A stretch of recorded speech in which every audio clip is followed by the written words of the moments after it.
Hi everyone, it's me, and today, time to get serious. Let's talk about proper disciplines. As a parent, as a role model, as an adult, to kids, to children's. Alright guys, it's time to reveal the theory of the day! Are you ready? Okay, here I go. The theory of the day is... Sesame Street! My friend Toothpicky here. Say hi, Toothpicky. Hi. Toothpicky says that the theory of the day is that Sesame Street has a dark secret, and that it all begins with Elmo wanting to bump off his friend's pet rock. But I wanted to... But that really? The root of the problem is more systematic. Toothpicky says that in the end, what Rocco represents is older generations failing to establish proper social norms and a troubling tendency of defaulting to victim blaming. Wow, that was very insightful. He said all that? Yup. Now I'm curious, what else does Toothpicky have to say? That I deserve a raise. Your toothpick friend is stupid, Dan. Hello, Internet. Welcome to Film Theory. Hello Internet, welcome to Film Theory. Well, you get the gist of it, right? This episode is going to touch on some serious parenting, adulting topic. Let's go. Show that'll always let you have the last oatmeal raisin cookie. You know what's wild? My parents grew up with Sesame Street, and then I grew up with Sesame Street, and now my son Oliver can also grow up with Sesame Street, after his Paw Patrol phase, of course. This show started all the way back in 1969. It has run for an insane 52 seasons, a total of 4,626 episodes so far. Considering that the Theorist channels are at 931 episodes, I'd say we're doing a pretty good job of catching up. Anyway, with this show being such a prominent ingredient in the cultural stew and producing such a huge volume of content, you can bet that there's gonna be plenty of unusual things that have happened inside the old neighborhood. Like the time the musician Smokey Robinson got groped by the letter U, or the time they decided to dunk on Fox News. This show is way too clean! That is it! I am changing the channel! From now on, I am watching Fox News! Now there's a trashy news show! Or that time they turned famous actor Robert De Niro into a cabbage. Hey, look at me, I'm a cabbage. Good source of riboflavin. But none of that quite Magic. compares to what surfaced earlier this year, when Twitter user @OneBooty tweeted a clip where Elmo flips out over his friend Zoe's pet rock, Rocco. No, wait, Elmo. Rocco says that he wants the oatmeal raisin cookie. Rocco? Rocco's a rock, Zoe! How is Rocco gonna eat that cookie, Zoe? Tell Elmo! Watching as the usually kind and patient Elmo loses his cookies, literally and figuratively, over a rock made this clip go absolutely viral, totaling over 9 million views, with just about every major news publication from Vanity Fair to Polygon to NPR covering Elmo's explosive rage. Elmo's Twitter account got involved. Dwayne "The Rock" Johnson responded. Heck, Get it? Dwayne "The Rock" Johnson. Sesame Street's TikTok is still leaning in. Everyone has had themselves a good old time and enjoyed their thousands of dollars in free advertising off this one clip. But then, of course, the internet decided to do what it does best. It dug deeper. Several cyber sleuths, or I suppose they could be Sesame Street superfans, found that this wasn't the only time where Elmo became just a wee bit upset by Rocco's shenanigans. Oh, Rocco says that was a great workout. It sure was, Rocco. But Rocco didn't even move. He's a very special rock. Go on, say hello, Rocco. Yeah, Rocco says hello. Elmo So Rocco is just an imaginary friend, I guess. didn't hear anything. It would seem like everyone's favorite little red monster actually has himself a short fuse when it comes to this particular rock. And this caught my attention because, well, first off, it's just funny, but also because it seems so out of character for both the show and Elmo. Elmo is always portrayed as this incredibly kind character, and yet for some reason he has one trigger, and it's Rocco. He goes completely mask off and devolves into a fiery red ball of rage, but why? What is actually going on here? What's the backstory? Is there a backstory? Why is Elmo suddenly transforming from a cute, cuddly, metaphorical monster into a literal one? Are the memes finally coming true? Has Elmo finally had enough and is ready to watch it all burn? Well, I looked into it, loyal theorists, and the truth is actually much sadder than all of that. Elmo is far from the monster in these situations. There's a dark past hidden inside the history of Sesame Street's imaginary friends, and Elmo is the helpless victim that's currently getting steamrolled in the process. Yes, so you can understand. Elmo equals victim. Let's help him. And not just help him, help everyone else to grow and be better.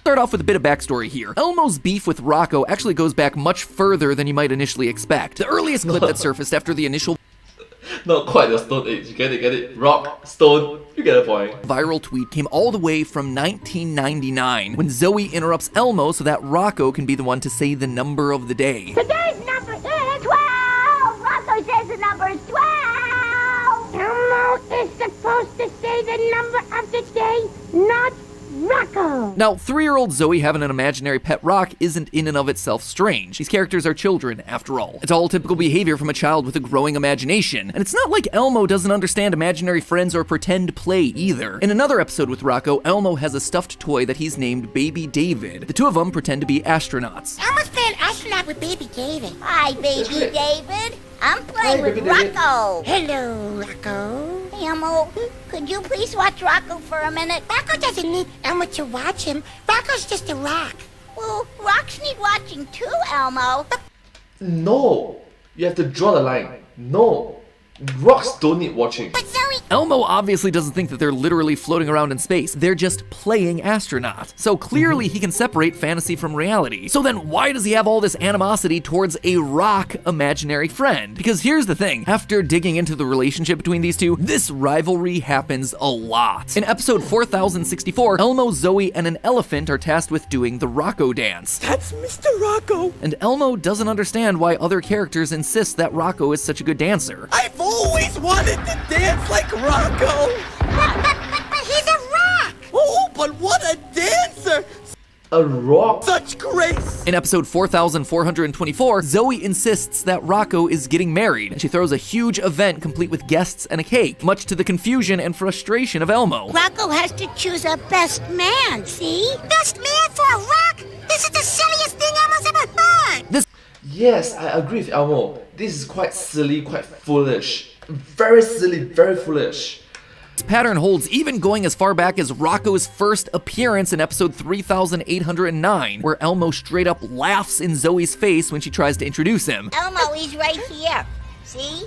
He's my new best friend, Rocco. But Zoe, it's a rock. Laughing in your friend's face when she introduces you to her new friend, imaginary or otherwise. Not exactly a very kind thing to do there, Elmo. Seems remarkably out of character for this gentle and sweet monster. But why? What is the actual backstory here? Well, from the creator's standpoint, this was always what they intended. Reading interviews with the writers that came out after the viral video, they intended for Elmo to always get frustrated by the whole Rocco situation. See, while the clips of Elmo getting frustrated are hilarious and show him being an absolute savage to this rock, the full episodes actually paint a much different picture. Yeah, in the episodes, Elmo always starts stubborn and insists that Rocco is just a rock. But in basically every single situation, he either exhibits an enormous amount of patience or goes out of his way to befriend Rocco for Zoe's sake. For instance, that episode where Rocco is getting married, Elmo is honored when Rocco actually wants him to become the best man. In another episode, number 4077, while the group is having fun on a play date and they're swinging on a tire swing, Zoe insists that Rocco get a turn before Elmo. Despite him not wanting Rocco to get a turn because, you know, it's a rock, Elmo eventually relents and patiently waits his turn while Rocco goes first. And during the elephant dance session that I mentioned earlier, Elmo keeps dancing for Rocco despite being knocked around by the giant elephant and Rocco's constant criticism of Elmo's moves. Wait, you're trying to say that Elmo got knocked by an elephant? Wow. I mean, I'm in the doubt. And if an elephant knocked me over, I GG liao. Like, genuinely, I GG liao. That Rocco? Good game, ah. Good GG means good game. Oh, the elephant was great, but Elmo's shooby-dooby-doos need work. So, while Elmo does tend to lose his cool whenever Rocco gets brought into the picture, by the end of the episode, he generally learns and grows from the experience. But hold on, go back to that last example. Elmo is being physically and psychologically attacked here. He's being knocked around by an elephant and made fun of for his dance moves, all of it for the benefit of Rocco. Case in point, if an elephant knocked down you, will you be happy? No. You'll be injured, severely injured. The cookie clip, Elmo's favorite cookie is being given away to an inanimate object. And on the tire swing, Elmo winds up having to share his turn because Rocco has gone before him. And suddenly the adult Gabby has run out of time. Who's next? Elmo is. Rocco's in line ahead of you. It's his turn. But Rocco is a rock. You know, Elmo, Rocco is next in line. Oh, okay, fine. right. In each of these situations, and others that I'm not talking about, Zoe is always the one pulling some kind of cruel stunt on Elmo. Enough so that I have to ask, is she the true monster here? It'd be one thing if Zoe actually thought that Rocco was alive, but she doesn't. She understands what he is. In that infamous cookie clip, Zoe admits that Rocco isn't actually alive. He doesn't eat or breathe or grow. It's true that Rocco really isn't alive like you and I are. He doesn't eat or breathe or grow, right? Well, yeah. In fact, the episode that introduces Rocco also features a song that specifically says that rocks aren't alive and cannot eat. Is a rock alive? No, it can't grow like your brother. Is a rock alive? No, it can't eat like your mother. Seems like a very clear message from the creators of the show. So Zoe understands that Rocco isn't alive. He isn't really saying all of these things to Elmo or wanting to eat his favorite type of cookie. So that would imply then that Zoe has to be the one being the real jerk here, right? I mean, Well, you cannot say she's a jerk because I know it's fiction but the character that she's trying to portray is a kid with an imaginary friend. So it's always good to respect her boundaries, but at some point in time, being an adult, being a parent, being a role model, if you see too much of it, you have to draw the line straight down and say that Rocco is a rock. You're being unfair to your friend Elmo. Correct? You need to send a very strong and clear message to everyone that enough is enough. We need to instill proper disciplines. Punishment, punishment. if you go back and watch these interactions with that fact in mind, the tone drastically shifts. All of a sudden, this isn't a case of a girl wanting her imaginary friend to have the oatmeal raisin cookie that he prefers, it's depriving Elmo of the cookie that he wants. That sequence with the dancing elephant, it's not a girl passing along constructive criticism from her imaginary friend, it's just her having an excuse to say mean things to Elmo. That's just unfriendly to her friend Elmo. And this is a kid show, so its target audience is towards kids, right? Incident with the swing that we mentioned earlier, it's not a girl wanting to make sure that her imaginary friend gets his turn of the fun, it's about making Elmo wait before he can have fun. It's about control. Zoe uses Rocco as a means of controlling all of those around her. In fact, after Rocco gets to swing, Zoe then insists that Rocco keep swinging, further delaying Elmo's turn. Okay, now it's Elmo's turn. Oh, what's that? Rocco says he's having such a good time, he wants to keep on swinging. Not to mention that this entire situation starts because Zoe interrupts Elmo's playdate with Gabby and forces Rocco into it. There's somebody else who wants to play too. Someone else? Yeah, Rocco! Zoe, rocks can't play. And once he's in, Rocco once again steamrolls Elmo's plans. So, what are we gonna do? Let's say the alphabet. Wait a minute. What's that, Rocco? He says he'd rather jump. But Rocco's a rock. Rock can't jump. Elmo wants to say the True. alphabet. But Elmo makes a very good point. A very fair point, in fact. that wouldn't be fair to Rocco. Zoe was the one who wanted to jump here. Rocco was just the excuse. At another point in episode 4258, despite his protests, she asks Elmo to hold Rocco's hand, only to come back and claim that he's holding something else. That's not Rocco's hand. That's his butt. What? No, you're gross. Oh, watch it there, Zoe. That is a serious accusation you're making. Yep. It's not funny. At some point in time, you have to draw the line. That's not funny. His hand didn't even move.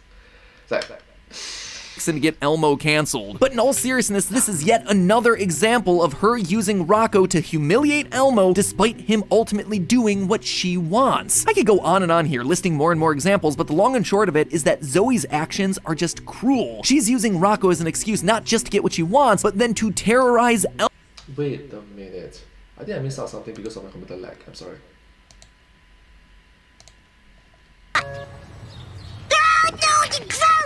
Oh, watch it there, Zoe. That is a serious accusation you're making. You're fixing to get Elmo canceled. But in all seriousness, this is yet another example of her using Rocco to humiliate Elmo despite him ultimately doing what she wants. I could go on and on here listing more and more examples, but the long and short of it is that Zoe's actions are just cruel. She's using Rocco as an excuse not just to get what she wants, but then to terrorize Elmo while getting what she wants. And you must recognize that Elmo is still a kid.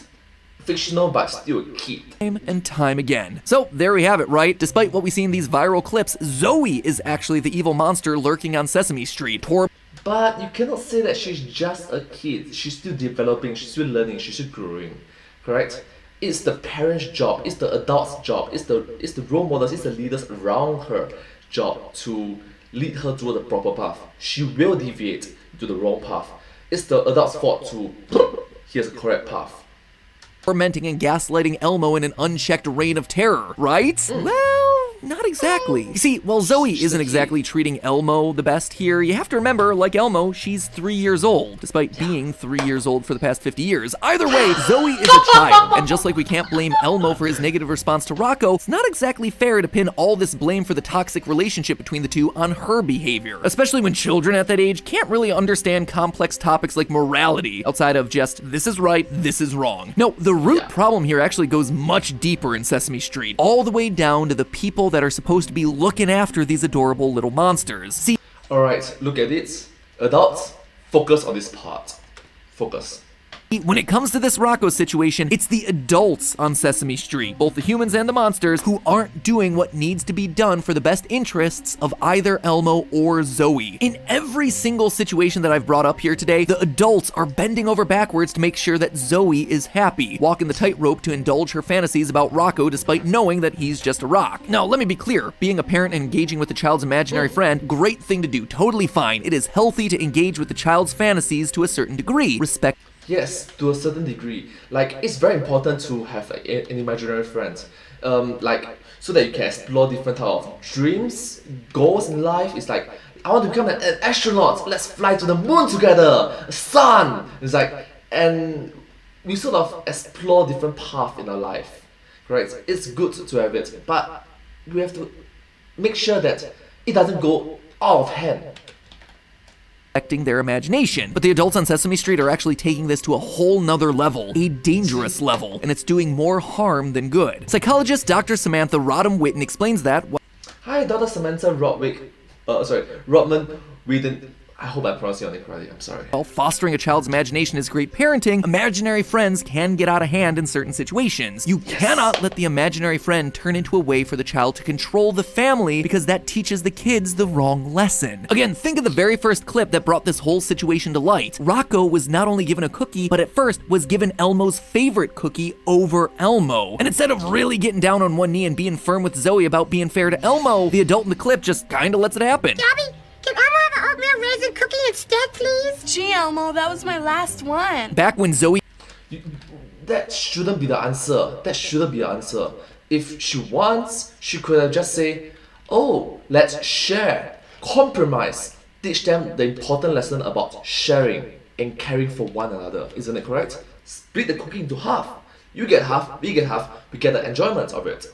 interrupts Elmo's playdate, the adult should have stepped in to defend Elmo, who was clearly uncomfortable saying no to Zoe.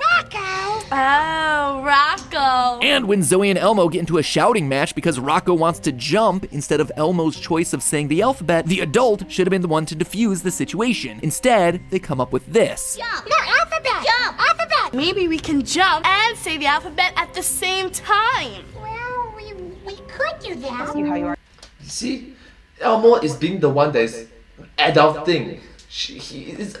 Imagine a child learning about compromises, whereas Zoe doesn't. You just have to say that you're fine when you're not really fine. Each time, Elmo's wants and needs are ignored by the people around him in order to appease a rock. The same thing happens with the swing later. Sure, the adult checks in to see whether Elmo's okay with Rocco going first. Are you sure you're okay with this, Elmo? Yeah, Elmo's next anyway, Gabby. But when she suddenly has to go and Elmo doesn't get a full turn to himself, Elmo's patience isn't rewarded. He's the one left holding the bag. And these aren't the only examples of adult characters letting Zoe, through the form of Rocco, walk all over Elmo. In that Elmo, like, it's a small thing, but it can lead up to a big shadow in Elmo's childhood. Now, vice versa, the kids that are watching the show, it's a small issue, but it can lead to a big shadow in their childhood. dancing clip that we showed you earlier, the elephant calls Rocco your greatness, and sir, even forcing Elmo to make sure that he calls him Mr. Rocco. Maybe Zoe and Elmo should switch places. If it's okay with Rocco. That's Mr. Rocco. The full wedding that's thrown for Rocco and his bride Petra really takes it as far as it can go. An expensive wedding cake is ordered, people dress up, they stress over being late for this rock. These adults are enabling Zoe, letting her control so much of their lives and Sesame Street in an unhealthy way. And worse, in a very toxic manner.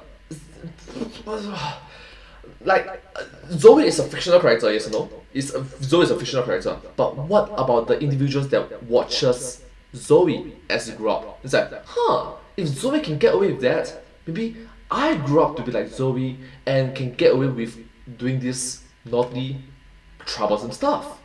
It's... I just don't want them to grow up to be Karens in the social norm of Karens.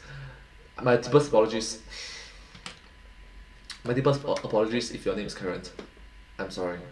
Please forgive me.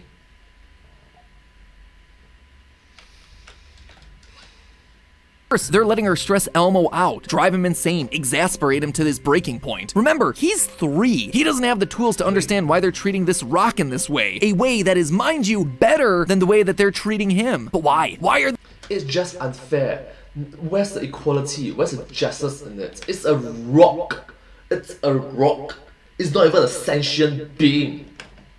these parents seemingly so scared to really put their foot down when it comes to Rocco? Well, it's sad to say, but this actually has its roots in entirely good intentions, and we can trace the reason why all the way back to the 1970s and a little character named Mr. Snuffleupagus. Yep, I'm serious, this conspiracy goes deep. See, Rocco isn't the first time that Sesame Street has addressed the idea of imaginary friends with an ongoing storyline. And let's just say that the way they did it before was problematic. Back in 1971, Sesame Street introduced Aloysius Snuffleupagus, a big, hairy, elephant-like monster who befriends Big Bird. It's cool, another new character for all the others on the show to interact with, right? Except there was a problem. Big Bird was the only person who ever saw Mr. Snuffleupagus, and whenever Big Bird tried to introduce him to any of the human characters, Mr. Snuffleupagus would be gone, disappeared into thin air or lumbering off screen just in time to miss everyone. What a day. I finally get to meet all of Bird's friends. Let's go get our stuff and we'll meet back here. Come on. Gee, Bird, they were just here. Let's go, we're getting used to it. Okay. Oh, they're all back. I've got to tell Bird. I just saw everybody here. I saw them all. It got to the point that, while the human characters would play along with Big Bird, they didn't believe him when he said that Mr. Snuffleupagus was a real thing. At my nest, there's Mr. Snuffleupagus. He is? Yeah. Now? Yes, now. I'm not going to waste my time. I'm going to go see some imaginary animal. I want to get this finished. I want to go rest. But I want to go meet Mr. Snuffleupagus. The wood can wait. So much so that it became a recurring joke that would run for 14 years. And then things changed. In the mid-1980s, Sesame Street's creators saw an episode of 60 Minutes highlighting the statistics involving child abuse and neglected home. The people working on Sesame Street felt that having their adult characters refuse to believe a 6-year-old Big Bird when he's trying to tell him something could make the children watching at home think that no adults would believe them if they came forward about something serious. And so finally they decided to introduce Mr. Snuffleupagus to the rest of the cast. In November of 1985, Big Bird was finally vindicated as the adults came face to face with Snuffy and their jaws hit the floor. I told you there was a Snuffleupagus,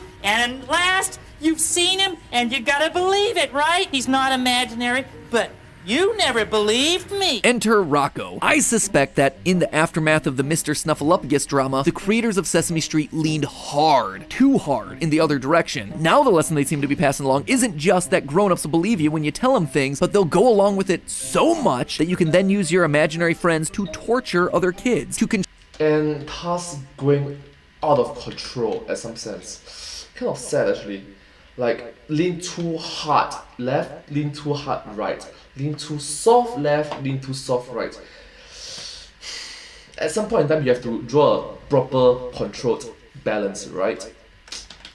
control everyone around you. And none of this actually speaks to Elmo's state of mind. Sure, it's important to make sure that Zoe feels believed and validated, but what about Elmo pointing out that Rocco is just a rock? Why aren't his accurate observations and ensuing confusion getting equally acknowledged? Instead, there's nothing. In yet another episode, Zoe ignores Elmo's protests over not wanting to watch Rocco. Could you please watch Rocco for a minute? Rocco doesn't need Elmo to watch him. Rocco's just a rock. Rocks need watching too, Elmo. I'll be back in a minute. But when Rocco suddenly disappears, guess who's the one left having to apologize? Elmo. You didn't watch Rocco for me, and now he's gone. I'm sorry, Zoe. It wasn't his. Why is Elmo saying sorry? Like, it's just unfair. It's genuinely unfair. It's like, fault. He never said he would watch See? Rocco. It was never his responsibility. Gone? Well, he can't be gone, Elmo. I asked you to watch him. Yeah, you did, but you never got an affirmative answer there, Zoe. Where is Elmo's right to autonomy in this situation? No. Did he say yes? Did he say no? Did he say yes? Did he say no? Positive. Affirmative. Do you see anything like that? Nowhere. It has no place right now on Sesame Street. In every Rocco scene on the show that I watched, Elmo is consistently left last on the tire swing. He's the one forced by everyone around him to give up his cookie to appease a rock. Elmo is silenced. So, is it any wonder that he'd hate this thing after so many years? But hey, that's just a theory. A film theory. And cut. Well, the more you know, I guess. That's just... it just shows how important it is to be a proper adult, proper parent, proper role model for everyone else, especially the kids whilst you're growing, developing, and just learning about new things. So I hope that maybe after watching this video, you have a better sense of how to engage, or maybe like just have a proper balance. It's like, it's good to support, it's good to be respectful, but at some point in time when things get toxic, too toxic, draw the line. Being a parent, being an adult, being a role model, draw the line. Well, let's end the video. Thank you so much for watching this video. If you do like this video, please remember to like, share, and subscribe to my channel, and comment down below if you have any shares. Down below. Don't forget to follow my channel. I hope to see you on my next live stream. But next video. But hey, that's just a theory, a film theory, and cut. Thank you.